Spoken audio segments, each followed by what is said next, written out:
de igreja, amados irmãos, irmãs em Cristo Jesus, uma boa noite. Que a graça e a paz do Senhor Jesus estejam com você de maneira muito evidente, muito forte. Você esteja sentindo realmente a presença de Deus. Nosso Deus está sempre presente. A grande dificuldade é nós percebermos, diante das situações da vida, diante das correrias, percebermos a presença de Deus, mas Ele está sempre presente. Promessa dele: estarei convosco todos os dias até a consumação dos séculos. E nesse começo de 2024, espero que você esteja curtindo ou as suas férias, ou seu final de férias, ou sem férias esse final de ano e começando logo no dia 2 a toda. Mas de qualquer maneira, debaixo da graça de Deus. Em quaisquer situações, quer você esteja de férias ou não, debaixo da graça de Deus e usufruindo dessa graça, experimentando dessa graça. Sabe por quê? Porque essa graça é melhor do que a vida. Quem fala isso é o salmista Davi, ali no Salmo 63, quando ele diz: porque a tua graça é melhor do que a vida. Mas eu quero ler os dois primeiros versículos. Eles têm tudo a ver com esses três, é lógico. Existe um contexto, e o contexto está muito associado ao texto em si. Quando ele diz: ó Deus, tu és o meu Deus, eu te busco ansiosamente. A minha alma tem sede de ti, meu corpo te almeja, como terra árida, como terra exausta e sem água. Assim quero ver-te no santuário, para contemplar a tua força e a tua glória. E aí ele diz o porquê. Porque a tua graça é melhor do que a vida. Então a graça de Deus tem tudo a ver com esse buscar ansioso do salmista. Quanto mais estivermos conscientes desta graça, mais ansiosamente nós estaremos buscando o Criador. E quanto mais ansiosamente estivermos buscando o Pai das luzes, o Criador de toda a humanidade, o soberano do universo, mais nós estaremos sentindo sede dele. Estaremos completando isso, ou seja, a nossa sede será completamente descedentada, absolutamente descedentada, a nossa fome absolutamente saciada, quando estivermos face a face com o Criador. E enquanto isso, ansiando por vê-lo no santuário, ansiando por esse momento, ansiando pelo momento de estarmos na presença do Deus Todo-Poderoso. Mesmo que agora nós não estejamos ainda usufruindo dessa plenitude, mas nós já sentimos esse anseio. Porque a tua graça, porque a graça de Deus é melhor do que a vida. E por isso nós podemos louvá-lo, nós podemos glorificá-lo, nós podemos exaltá-lo. Portanto, sejam bem-vindos, meus irmãos, seja bem-vindo, bem-vinda à igreja querida, nesta segunda quarta-feira do ano de 2024. Que o Senhor continue a nos abençoar. Não, eu acho que esse pedido não é muito bom. Que nós continuemos percebendo ou percebamos cada vez mais a presença do Deus Todo-Poderoso e o quanto Ele está perto de cada um de nós.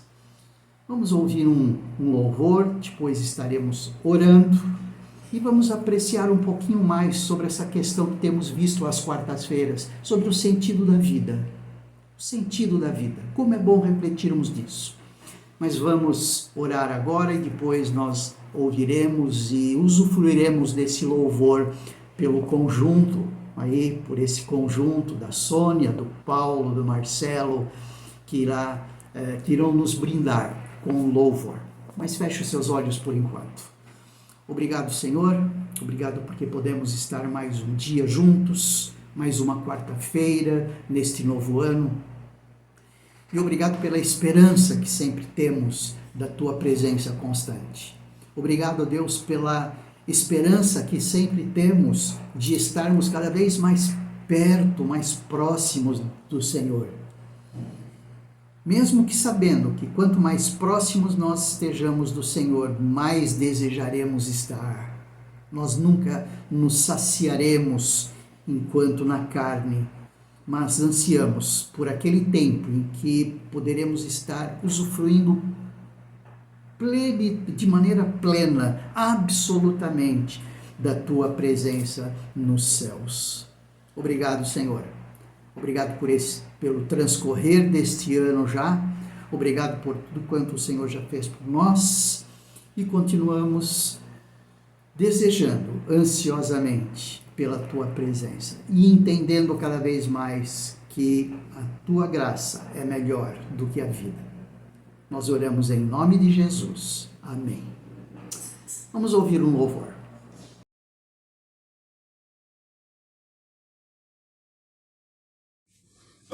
Dois, três. Em todo tempo eu louvarei ao Senhor, sempre estará nos meus lábios o seu amor. Em todo tempo eu louvarei ao Senhor, sempre estará nos meus lábios o seu amor. Alegrar-se-á no Senhor a minha alma. Alegrar-se-á no Senhor a minha alma. Engrandecei ao Senhor, engrandecei-o comigo, e todos a uma exaltemos o nome. Engrandecei ao Senhor, engrandecei-o comigo, e todos a uma exaltemos o nome. Seu glorioso nome, seu glorioso nome. Em todo tempo eu louvarei o Senhor, sempre estará nos meus lábios o seu louvor. Em todo tempo eu louvarei o Senhor, sempre estará nos meus lábios o seu louvor. Alegrar-se-á no Senhor a minha alma. Alegrar-se-á no Senhor a minha alma. Engrandecei ao Senhor, engrandecei-o comigo, e todos a uma exaltemos o nome. Engrandecei ao Senhor, engrandecei-o comigo, e todos a uma exaltemos o nome. Seu glorioso nome, seu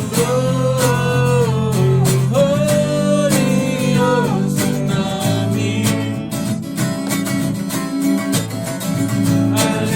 Alegrar-se-á no Senhor a minha alma. Alegrar-se-á no Senhor a minha alma.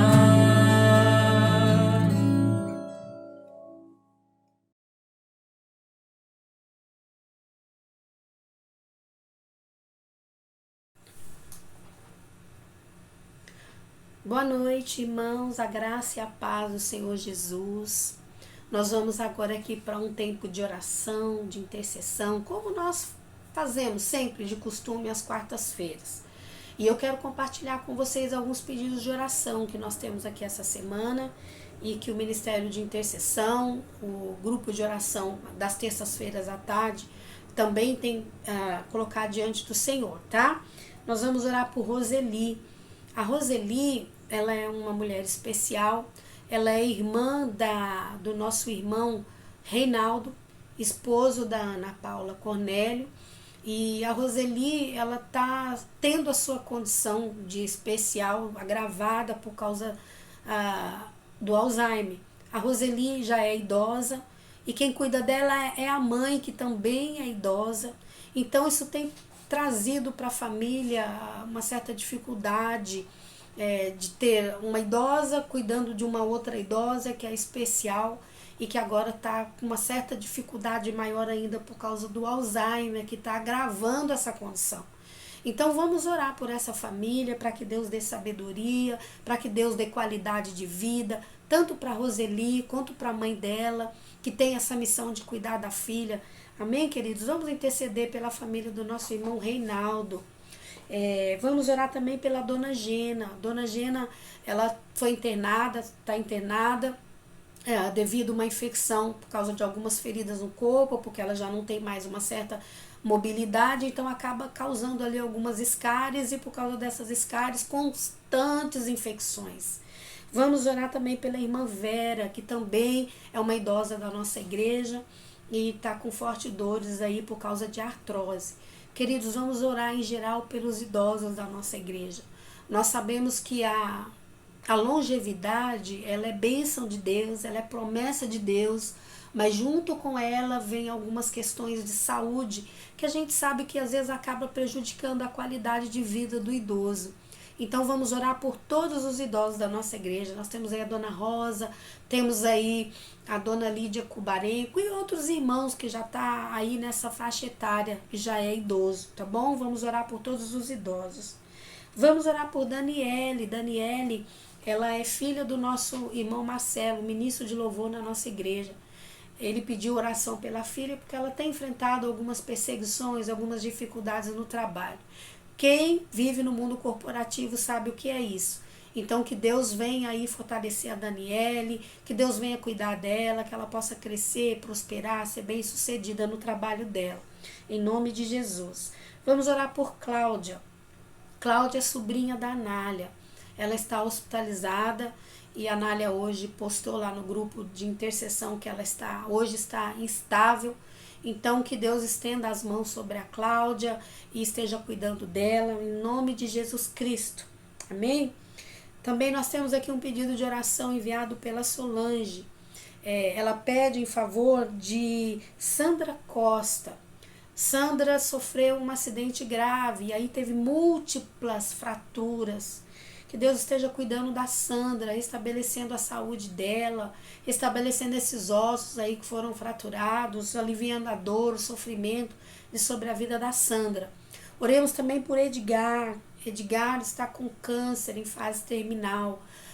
Orando também pela sua esposa Jocélia, que cuida dele. Então não é fácil para o Edgar e não é fácil para a esposa que tem que cuidar dele, né, nessa situação. Então que Deus também estenda a mão sobre a Sandra, sobre o Edgar, sobre a Jocélia. Vamos orar também, queridos, pela Nani. A Nani essa semana perdeu a tia. Então vamos orar por essa família que está em luto, que Deus console o coração da Nani, console o coração de todos os familiares que perderam um ente querido essa semana, esses dias. Amém? Vamos orar então pela nossa igreja e orar por todos os nossos irmãos que estão enfermos, estão enlutados aí. E se você tem um pedido de oração, feche os seus olhos, ore também neste tempo comigo, coloque diante de Deus e os ouvidos do Senhor estão abertos, atentos ao clamor daquele que invoca o nome dele e as mãos do Senhor estão estendidas para te socorrer, para te trazer alívio, te trazer paz, te trazer refrigério, te trazer resposta. Amém? A oração do justo muito pode em seus efeitos. Então ore por você, ore pela sua família, ore por alguém que você conheça que está passando por lutas, por dificuldades no dia de hoje. Amém? Fecha os teus olhos, vamos orar comigo. Pai querido, Pai santo, Pai poderoso, nós diante da tua presença nos colocamos como igreja em oração, em intercessão, por esses nomes, por essas vidas que aqui foram mencionadas, Pai. Estende a tua mão, Senhor, e cura, de restauração, estende a tua mão, ó Deus, de misericórdia sobre cada uma dessas pessoas, Pai. sobre a vida da Roseli, sobre a vida da Dona Gena, sobre a vida da Daniele, sobre a vida da Cláudia, sobre a vida do Edgar, da Jocélia, Senhor, da Sandra Costa, sobre a vida dos familiares da Nani que estão de luto. Senhor, nós colocamos diante da presença do Senhor todos estes irmãos que estão passando por lutas, por enfermidades. Também eu lembro neste momento da Romilda, que o Senhor continue cuidando dela, Pai, restabelecendo por completo a saúde da tua filha e cuidando de todos aqueles que estão doentes, que estão enfermos, e ouvindo, Pai, a oração deste meu irmão, desta minha irmã, que neste momento também ora e intercede juntamente comigo. Que o Senhor possa, Pai, em nome de Jesus, responder a cada uma das orações dos teus filhos, a cada oração que recebemos, Pai. Nós entregamos no teu altar, que o Senhor tenha misericórdia, que o Senhor renove, que o Senhor transforme todo o deserto, que o Senhor, Pai, transforme toda a tribulação, Senhor, que o Senhor possa acalmar todas as tempestades, todas as aflições, trazendo paz no coração, Senhor.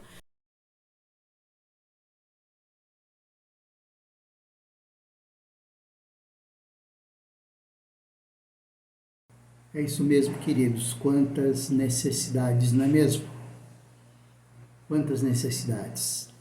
Isso que nos chega às mãos. Essas são algumas acerca das quais nós somos informados.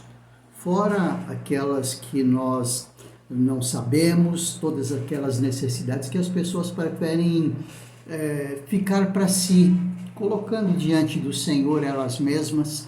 Então nós não ficamos sabendo, mas a nossa tarefa como igreja é buscá-lo em oração, depender de Deus em oração. A palavra de Deus nos incentiva a orarmos, esse é o papel da igreja, não é? Nós somos integrantes desse reino e nós temos toda a condição e toda a capacidade e toda a incumbência até de estarmos levando diante do Pai, diante do altar de Deus, todas as nossas necessidades. Porque se pedirmos alguma coisa que for do propósito de Deus, sem dúvida nenhuma, Ele nos atinge, Ele nos atende. Então nós louvamos muito a Deus por podermos estar nessa posição, na posição de nos colocar na brecha, não é mesmo? Nós louvamos muito a Deus por isso. Aliás, isso é um dos pontos, um dos fatores que fazem a nossa vida fazer sentido. Nós temos refletido sobre isso nas últimas 2 quartas-feiras, faremos isso por último, não é? Falando sobre esse assunto, como sendo momentos muito oportunos de entendermos e focarmos as nossas atenções no que realmente faz sentido para nós. Porque a nossa vida vai muito além daquilo que vemos materialmente, daquilo que vemos de maneira concreta. Por exemplo, o texto que eu quero pedir que você acompanhe aí, abra, se possível, um deles está em Gênesis, no capítulo 2, porque hoje eu quero ver com você um pouco aí sobre que Deus nos criou para a nossa vida fazer sentido. E ele já mostra isso antes mesmo do surgimento do pecado, lá no capítulo 2, no versículo 15, quando Deus disse assim, o Senhor Deus, quando a palavra nos diz assim, né? O Senhor Deus tomou o homem e o colocou no jardim do Éden para o cultivar e o guardar. O Senhor Deus tomou o homem e o colocou no jardim do Éden para o cultivar e o guardar. Nós vemos aí um propósito de Deus. Nós somos criados para estar juntinhos de Deus, para cuidarmos de todas aquelas coisas maravilhosas que Ele criou e que, na realidade, logo depois elas foram corrompidas pelo pecado. Isso de maneira geral. E no capítulo 12 de Gênesis, nós vemos um porquê bem específico. Ali no capítulo 12, quando Deus chama Abraão, e a partir de Abraão faz um povo do qual eu e você fazemos parte. O texto diz assim: o Senhor disse a Abraão: saia da sua terra, da sua parentela e da casa do seu pai, e vá para a terra que eu lhe mostrarei. Farei de você uma grande nação, e o abençoarei, e engrandecerei o seu nome. Seja uma bênção. Abençoarei aqueles que o abençoarem, e amaldiçoarei aqueles que o amaldiçoar. Em vocês serão benditas todas as famílias da terra. Então, esses são dois aspectos, um de maneira mais ampla, outro de maneira mais específica, porque inicialmente nós pensamos na revelação geral de Deus, Deus criando todas as coisas e colocando o homem ali para cuidar de tudo isso. E depois, como revelação especial, início da revelação especial ali em Gênesis, no capítulo 12. Temos falado sobre esse texto e sobre esse objetivo por várias vezes, não é? Como início da revelação específica de Deus. Então, a nossa vida precisa fazer sentido. Ela precisa fazer sentido. Então, nós temos pensado sobre isto, nós temos refletido de uma maneira mais humana, de uma maneira mais racional, como homem racional que é, e não valorizando tanto os propósitos de Deus, coloca ali alguns objetivos. Então nós vimos homens como Freud, Carl Jung, Alfred Adler, outro Viktor Frankl, mostrando ali algumas tomadas que falam sobre qual é a carência das pessoas, né? No sentido de buscar sentido. Então nós vimos algumas pessoas ali, mas vimos também que, de uma maneira muito maravilhosa, vindo de Deus, que é uma perspectiva de Deus, o homem, ele faz a sua vida fazer sentido tendo em Jesus o seu supridor. Quando o próprio Cristo disse: eu sou o pão da vida, quem vem a mim jamais terá fome, e aquele que crê em mim jamais terá sede. Ou seja, o homem, ele encontra sentido na vida quando ele o busca em Cristo Jesus. Nós falamos sobre isso no domingo passado à noite, dizendo que no coração do homem existe um vazio do tamanho de Deus, e nós dizemos que esse formato desse vazio é o formato de uma cruz. Então só Deus preenche, só Deus faz sentido na vida do homem, e especificamente só Cristo faz sentido, não é? Quem crê em mim jamais terá sede. Pois bem, por que Deus criou o homem? Primeira coisa, ele não nos criou para morrer e fim. Nós não fomos criados para isso. Nós não fomos criados para nascer, crescer, sofrer, se angustiar, se decepcionar e no final da vida morrer, seja lá como. Não temos a ideia como isso vai acontecer.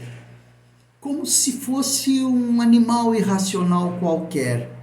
Nós não fomos criados para a morte. Seria um objetivo muito pequeno. Essa criação maravilhosa de Deus, cheia de complexidade. O homem hiper, super inteligente. A coroa da criação. A perfeição de tudo que Deus criou, porque nós vimos lá em Apocalipse que tudo que Deus criou é bom.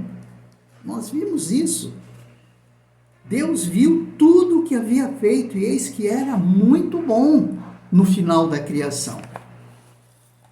Nós somos criados como seres perfeitos, para vivermos em companhia de Deus, para vivermos juntinho de Deus, a felicidade plena com Deus. Para isso nós somos criados.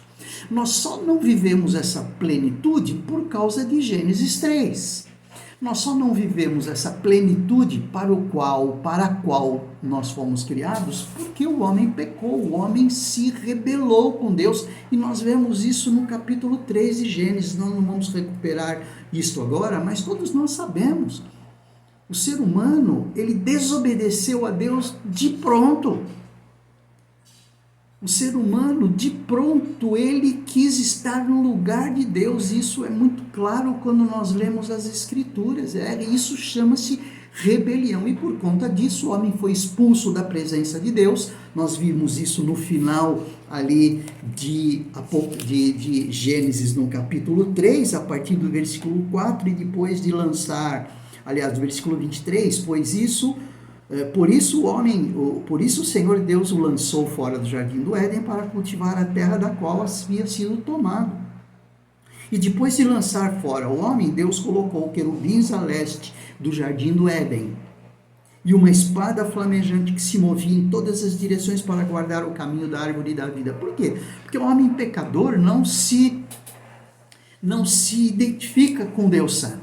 O homem pecador não pode conviver com o Deus Santo. Da mesma forma como o escuro, da mesma forma como a escuridão não pode conviver com a luz, não pode viver com a claridade. Então, nós podemos perceber isso. Por isso é que Jesus, na cruz, buscou reaver essa condição e trazer o homem de volta. Só que isso não é feito de maneira instantânea.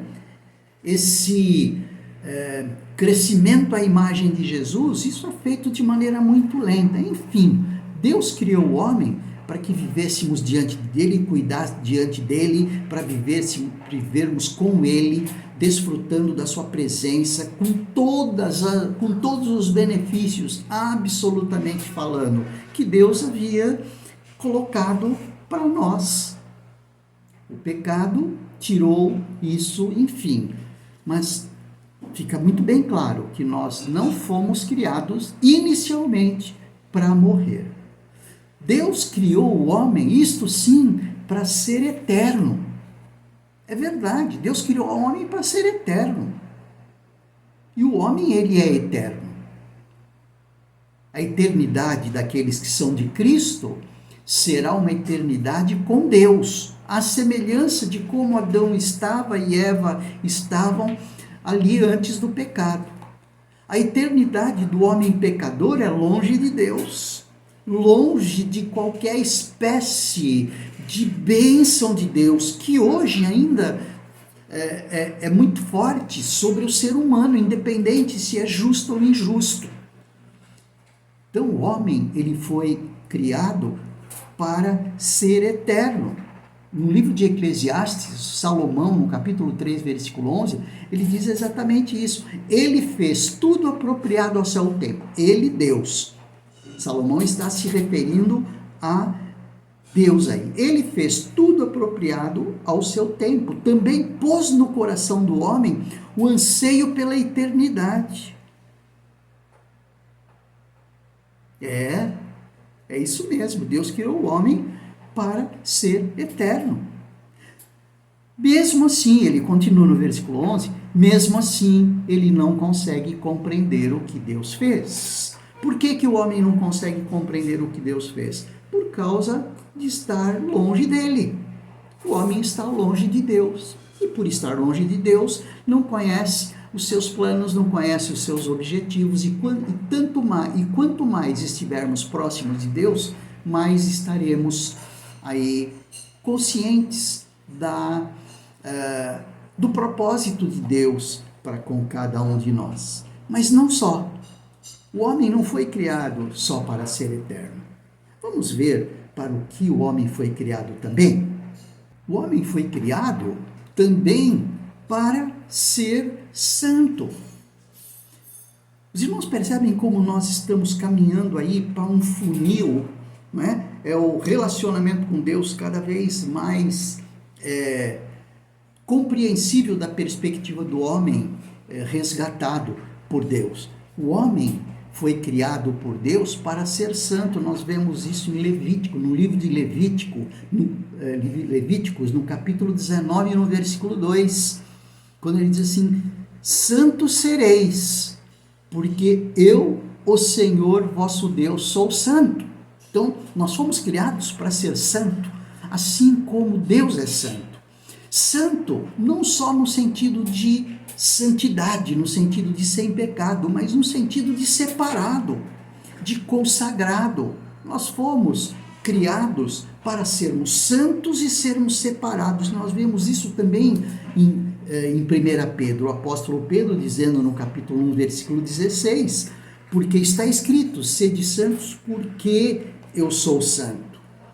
Santo em dois sentidos, consagrado, assim como Jesus foi santo nos dois sentidos, santo no sentido de sem pecado, assim como é o projeto de Deus. Aliás, o que Jesus veio fazer é mostrar para o ser humano qual é o projeto de Deus para o ser humano, é sermos iguais a Cristo, sem pecado, é sermos iguais a Cristo, consagrado totalmente a Deus. Jesus foi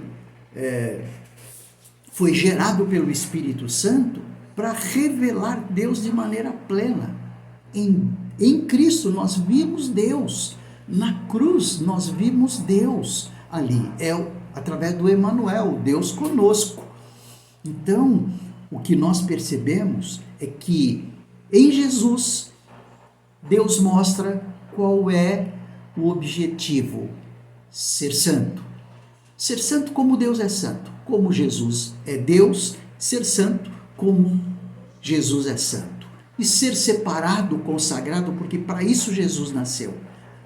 Deus em Cristo foi formado no ventre de Maria, para quê? Para um propósito específico de Deus. Então, o que Jesus Cristo fez foi, no sentido, encarnar-se como o homem perfeito, que esse era o projeto de Deus. Então, para isso é que Deus, é como se Deus estivesse dizendo assim, olha, o homem, ele foi criado para ser como Cristo. O pecado não permitiu, mas o que Jesus Cristo fez na cruz, o que Deus fez na cruz através de Jesus, foi construir o caminho inverso até que chegássemos novamente na situação de plenamente santos e plenamente consagrados, que conseguiremos a estatura de varão perfeito. Mas estamos a cada dia aí vivendo esse processo de estarmos sendo construídos ou reconstruídos, reformatados, para usar uma linguagem da informática, à semelhança de Cristo Jesus. Mas não é só isso. Nós não fomos criados só para não morrer, para ser eterno. Nós não fomos criados somente para ser santo. Nós fomos criados também para, vamos ver? Para gerenciar, administrar de maneira perfeita toda a criação perfeita do Criador, de Deus.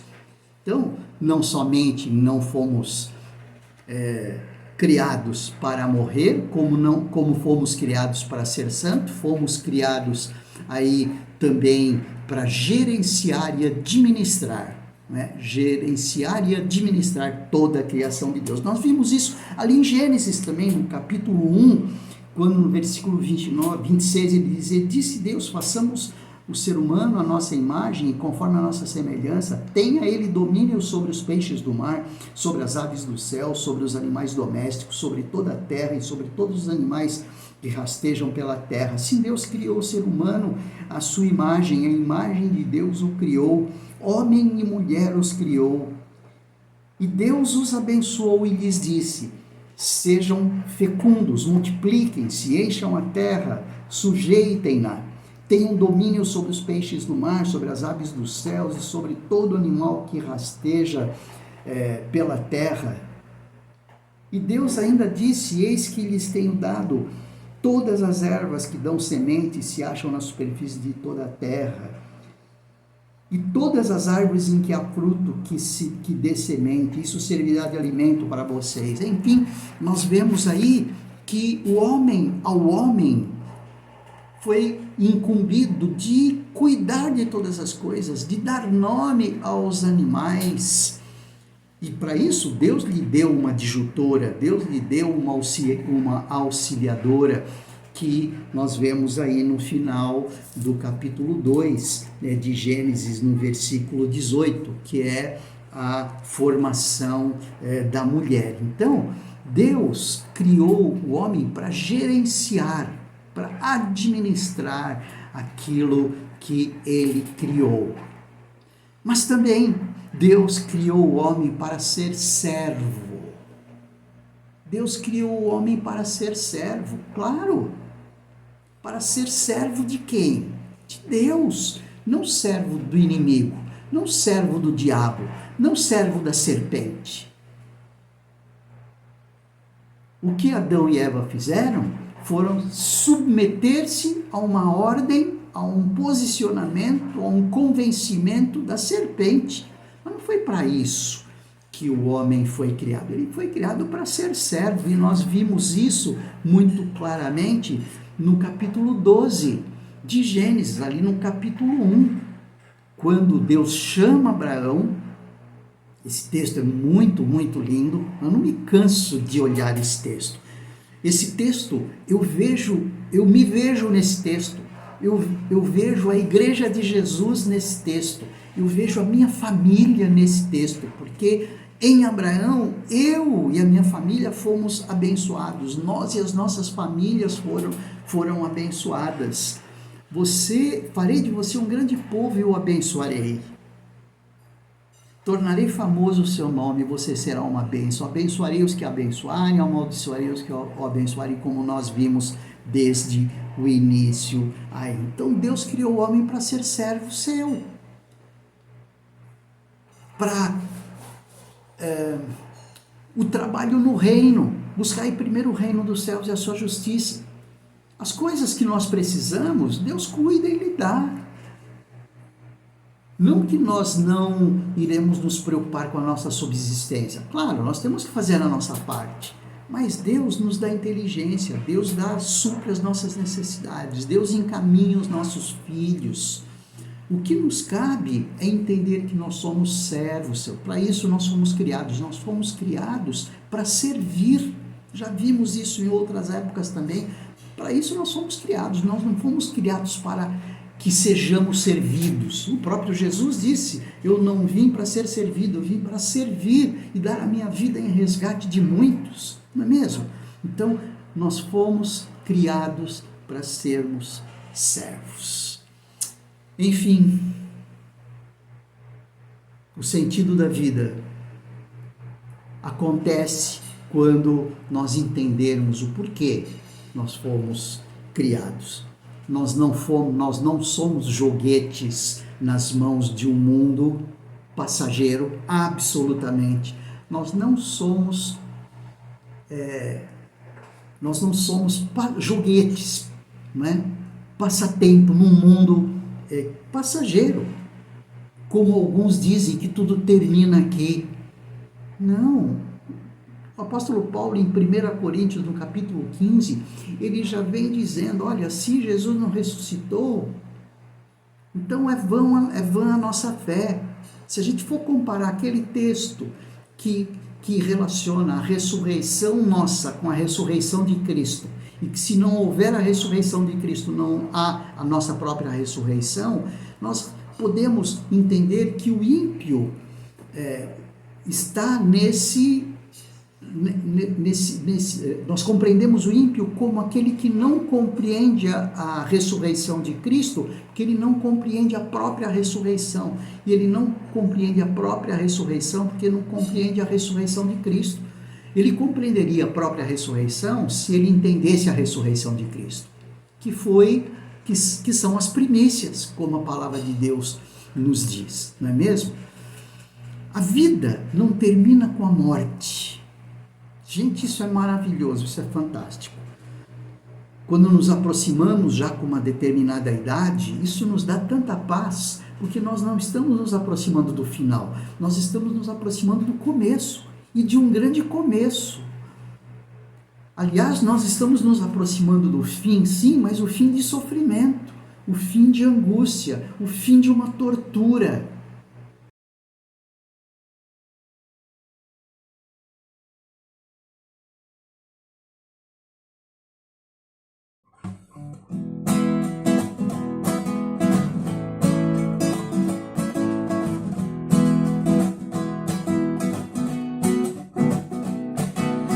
Em Jesus, amigo teu, vai chegar o irmão. Ele manda que levemos tudo a Deus em oração. Oh, que paz perdemos sempre. Oh, que dor no coração. Só porque nós não levamos tudo a Deus em oração. Temos lutas e pesares, enfrentamos tentação, mas conforto recebemos, indo a Cristo em oração. Haverá outro amigo de tão grande compaixão, ao escondido com Jesus Cristo, sempre atende em oração. E se nós desfalecermos, Cristo estende-nos a mão, pois é sempre a nossa força e refúgio em oração. Se este mundo nos despreza, Cristo dá consolação, e em seus braços nos acolhe e ouve a nossa petição. Amados irmãos, foi com esse louvor nós nos despedimos então. Que o Senhor nos abençoe e nos guarde, que o Senhor faça resplandecer o seu rosto sobre nós e tenha misericórdia de nós, que o Senhor sobre nós levante o seu rosto e nos dê a paz. Uma abençoada noite a você e aos seus queridos.